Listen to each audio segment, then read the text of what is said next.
जय हिंद फ्रेंड्स। दोस्तों, stock market बहुत बुरी तरीके से पिछले 2-3 दिनों से क्रैश कर रहा है। आप देख रहे होंगे आज भी मार्केट आपका लगभग 150 पॉइंट के आसपास की गिरावट यहाँ पे आपको आज दिखा करके बंद हुआ है। अगर आप यहाँ पे देखोगे दोस्तों, अगर न्यूज़ को देखोगे तो आपको ध्यान में होगा, मैं आपसे बार बार कह रहा था, पिछले 2-3 दिन पुराना वीडियो आप हमारा निकाल करके देखिएगा, वहाँ पे मैं आपसे कह रहा था कि मार्केट के अंदर सबसे पहली चीज़ तो जीडीपी का जो डेटा आया था 8.5% के आसपास, तो उस डेटा को मैंने कहा था कि मुझे नहीं लगता कि जिस हिसाब से जीडीपी ग्रोथ दिखाई जा रही है डेटा के अंदर, वो डेटा थोड़ा सा मैनिपुलेटेड है। ठीक है ना, मतलब कि अगर उसमें से ये कहा जाए कि रियल जीडीपी अगर अपनी देखी जाए इन्फ्लेशन को हटा करके, तो मुझे लगता है कि 1.5-2% के आसपास की जीडीपी होगी। इससे ज़्यादा की जीडीपी मैं एक्सपेक्ट नहीं करता। कई सारे लोगों ने वहाँ पे अपनी राय भी रखी, ठीक है, वीडियो के अंदर, लेकिन उसके अंदर आपने देखा कि अंत में मार्केट नीचे की तरफ आया। अब खाली जीडीपी वाली खबर नहीं थी, यहाँ पे कुछ और भी है, मैं आपको थोड़ा सा बताना चाहूँगा। आपको ध्यान में होगा, अभी एक रिसेंट में खबर चल रही थी कि इंडिगो की जो फ्लाइट्स है वो सारी की सारी फ्लाइट्स, यहाँ पे बहुत सारी फ्लाइट, मेजॉरिटी फ्लाइट कैंसिल हो गई। लगभग 70-80% फ्लाइट उसकी कैंसिल चल रही है। अब सबसे बड़ी बात यहाँ पे ये है कि ये ऐसा हुआ क्यों। आपने देखा होगा कि पार्लियामेंट के अंदर कुछ ऐसे बिल, ऐसे लॉ यहाँ पे इंट्रोड्यूस किए गए जिसको लेकर के यहाँ पे बातें करी जाने लगी कि ठीक है, पायलट से आप ज़्यादा शिफ्ट नहीं करवा सकते। अब इंडिगो एक ऐसा प्लेयर है जो कि मतलब ज़्यादा पायलट्स अपने पास नहीं रखता। मतलब मान लो अगर उसके पास 200 लोगों की नीड है तो वो 200 लोगों को ही हायर करके रखेंगे, उससे ज़्यादा लोगों को वहाँ पे वो हायरिंग नहीं करते। तो वहाँ पे आप देखोगे दोस्तों, तो उसके अंदर हुआ ये कि चूंकि सारे लोगों की शिफ्ट बंद गई, तो इसके अंदर था कि ये अपने पायलट को 2 बार 3 बार फ्लाई करवा देते थे आराम से, कहीं कोई दिक्कत नहीं होती थी।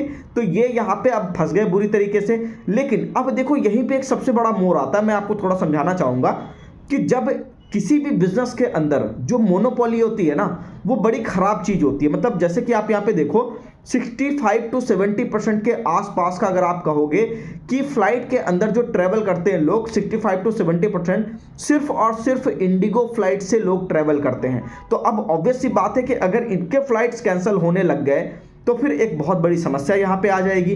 वही चीज़ यहाँ पे हुआ कि इन्होंने गवर्नमेंट को झुकाने के लिए जानबूझ करके, ठीक है, मान लो अगर थोड़ी बहुत आप में टेक्निकल ग्लिच आती है, कुछ होता है, तो ठीक है, 8-10% का फर्क पड़ सकता है। लेकिन ऐसा हो कि 70% फ्लाइट आपकी कैंसिल हो जाए, ऐसी तो पॉसिबिलिटी नहीं हो सकती है। लेकिन फिर भी आप देखो कि उन्होंने जानबूझ करके कई सारे फ्लाइट्स को कैंसिल कर दिया, ठीक है, ताकि सरकार के ऊपर दबाव पड़े। और अंत में सरकार ने उसको एक्सटेंशन दिया कि फरवरी तक उन्होंने एक्सटेंशन दिया कि भैया चलो कोई बात नहीं, तुम फरवरी तक अपना चीज़ों को जैसे चला रहे थे वैसे चलाओ। अब यही बात मैं आपसे कहना चाहता हूं दोस्तों, जैसे आपको ध्यान में होगा टेलीकॉम सेक्टर के अंदर भी ठीक इसी तरह की मोनोपोली चल रही है। ठीक है ना, मतलब यहाँ पे मैं देखो कांग्रेस बीजेपी के फेवर से नहीं कर रहा, मैं बस कह रहा हूँ एक हेल्दी कंपटीशन क्या होता है, इस बात को थोड़ा समझिएगा कि इस नजरिए से मत देखिए कि कांग्रेस और बीजेपी ये वो उस तरीके की चीजें नहीं। क्लियर कट सिर्फ विजनरी पर्सन होकर के समझिए। जो एक बिजनेस को समझने वाला पर्सन होता है वो क्या चाहेगा, वो ये चाहेगा कि कंपटीशन बना रहे, क्योंकि जब कंपटीशन बना रहता है तो कोई एक आदमी उसमें मोनोपोली नहीं कर सकता। यहाँ पे जैसे आपने देखा टेलीकॉम सेक्टर के अंदर भी कई बड़े सारे प्लेयर पहले हुआ करते, जैसे टाटा डोकोमो, टेलीनॉर, एयरसेल, ठीक है ना, इस तरीके से आपने बहुत सारे नाम सुने होंगे।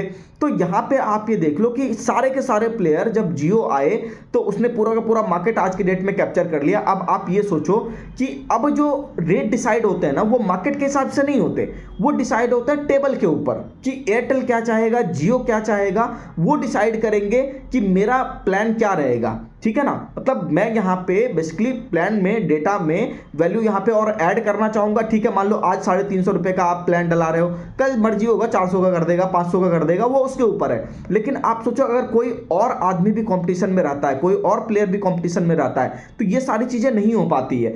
यहीं पे गवर्नमेंट को देखना चाहिए कि ये एक हिंट है, आज भी मैं आपसे कह रहा हूं कि चीजें जब बिगड़ती हुई दिखाई देना, उसी वक्त आपको वहां पे उन चीजों को रोकना पड़ता है, नहीं तो चीजें, स्थिति बहुत ज्यादा खराब यहां पे हो सकती है। देखो, मार्केट में पैसा कमाना वो एक अलग चीज है कि आप मार्केट नीचे आ रहा है, आप शॉर्ट सेलिंग करके पैसा बना लिए, मैंने भी किया शॉर्ट सेलिंग, ठीक है, पैसा बनाया। लेकिन बात ये नहीं हो जाती है दोस्तों, सबसे बड़ी चीज ये है कि मार्केट में जब ग्रोथ रहती है ना, तो उस वक्त एक्चुअल में सारे लोग कमाते हैं। तो हम लोग भी नहीं चाहते कि अननेसेसरी यहां पे आप ये कह लो कि मार्केट बिना वजह का फॉल करता रहे, है ना। हम लोग भी चाहते हैं कि ठीक है, मार्केट अच्छे तरीके से बिहेव करे, बढ़िया तरीके से ऊपर की तरफ जाए। तो ये चीज ना हो कि हाँ ठीक है, बिना वजह का मार्केट क्रैश हो रहा है, या फिर आप देख रहे हो चीजों को खराब होते हुए लेकिन आप वहां पे उसको रोकना नहीं चाह रहे, ठीक है।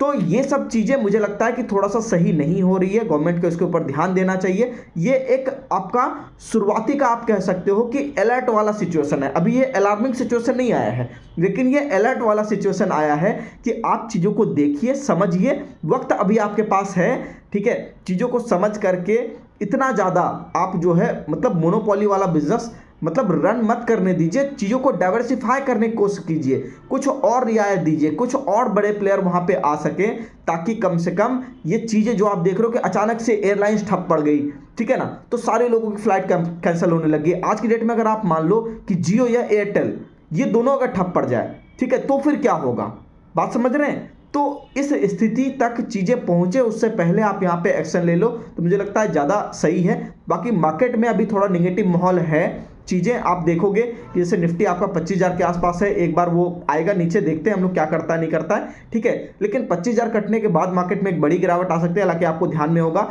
कि 2026 के अंदर मैंने आपसे कहा था कि दिसंबर में वैसे भी एफआईआर होते नहीं है, तो इस कारण से मार्केट गिरेगा।